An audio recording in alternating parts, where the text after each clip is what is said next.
breaking news. I actually do have breaking news. All right, we have breaking news. This is David Dayen stepping in with breaking news. We just reported at the Prospect that the United States is, as early as Monday, will be signing an agreement with Guatemala that will force asylum seekers from the Northern Triangle countries to process their asylum claims in Guatemala. Oh, Jesus.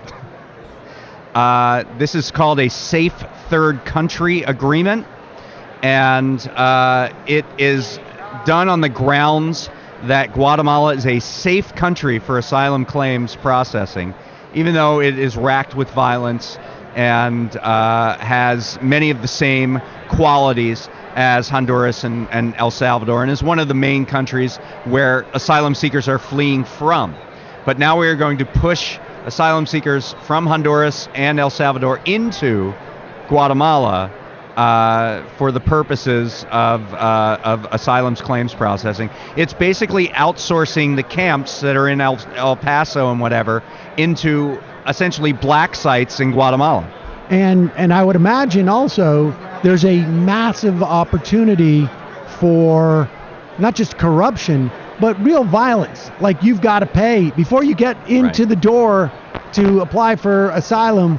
You've got to pay because there's no oversight, essentially. I will read you the quote I got from Senator Merkley on this subject. The whole idea is that we can take people from Honduras and El Salvador and fly them to Guatemala, where they're absolutely in worse shape. They don't have friends, they don't have family, they don't have funds, so they're going from desperation to desperation. And that is the plan, to effectively outsource our asylum responsibilities to put these people who are already in trouble in even more of a hazardous situation. Let me ask this though: does that in any way? I mean, just because people could get asylum theoretically from Guatemala, does that mean that they can't apply to the United States? In other words, like, why wouldn't people just say, okay, but I'm still going to the States? It is a geographical impossibility if you are from Honduras or El Salvador and you're poor and you're not going to be able to fly. Right. If you're going over land, you have to go through Guatemala first. Okay, so they will Under this agreement, the first country you set foot in is the country you have to apply for asylum in. That is the notion of a safe third country agreement. So the U.S. can effectively say, well, you came in through Guatemala and we have an agreement with Guatemala that they process claims of whoever sets foot in their country first, and so you're going to have to do it. But does that implicate U.S. legislation? I mean, don't you have to change U.S. legislation to... It's a bilateral agreement between two countries. It does not, in their mind, require any kind of legislative I understand imprimatur. From Guatemala, but why would the law that says that if I get one foot in the United States, I have the right to apply for asylum, just because now if Guatemala doesn't let me go through Guatemala? I will tell you this: the ACLU and other organizations are looking to challenge this agreement on the grounds that it violates international law, violates the 1954 Refugee Convention. It is clear that, first of all, Guatemala is not a safe country for asylum, and second, that that may implicate some of the things you're talking about. We have an agreement of a safe third country with Canada right now. That's obviously a little more along the lines of reality, because Canada is indeed a safe country for asylum seekers. And in fact, that helps. Usually what that means is more people are having to get asylum in the U.S. than Canada, since they're coming up from the south. But the way this would operate is it would take all of those migrants from the Northern Triangle seeking asylum at the border and ship them down to Guatemala. It's really a harrowing situation. Experts have said that this is a serious problem. And I can read you some more. We're going to end up hearing about. I suspect we're also going to end up hearing about a lot of people dying going by boat. Right, but That's true. That's probably true. Trying You can see to- boat migration, and what you're also going to see is essentially an invisibility cloak placed over this entire cruelty in the camps, because instead of having it done in El Paso that's subject to U.S. law, it'll be done, somewhere in Guatemala that isn't. So yeah, I mean, here's some quotes. Eric Schwartz, the president of Refugees International, said that this is a violation of U.S. law.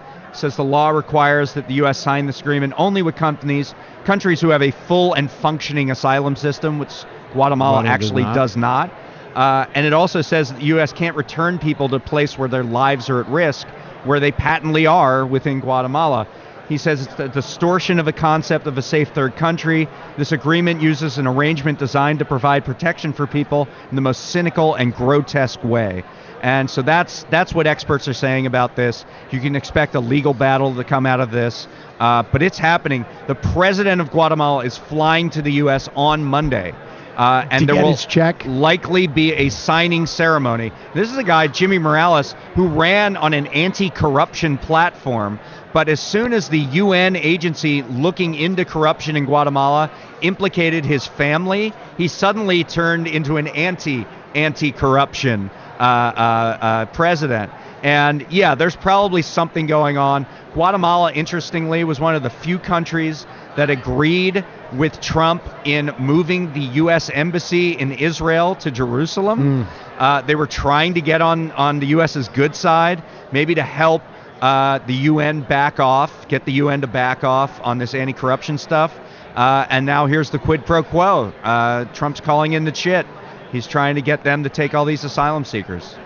Michael, you got something on that? Yeah, just really quick. I mean, yeah, that specifically in 2017, Morales expelled this Colombian Ivan Vasquez, who was the head of the International Commission Against Impunity in Guatemala, which was what David mentioned. That's sort of like how relentless the corruption was there, that there was a specific autonomous UN unit.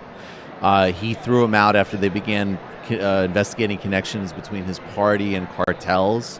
He also has had brother arrested. He's been accused of all sorts of personal misconduct. And, the Israeli stuff, I would say, going back to the 80s, actually, the Israelis were involved in training death squads in some of these junta countries as well. So he's a very right-wing leader with terrible human rights and also an evangelical, for what it's worth. So, I mean, totally aligned with Trump. All right. Well, David Dayen, folks can head over to prospect.org to read the whole piece and find out. That's correct. Breaking news over there. Breaking news over there. We're doing it. We're getting it done. All right. Well, David, thank you for coming and letting us know. All right.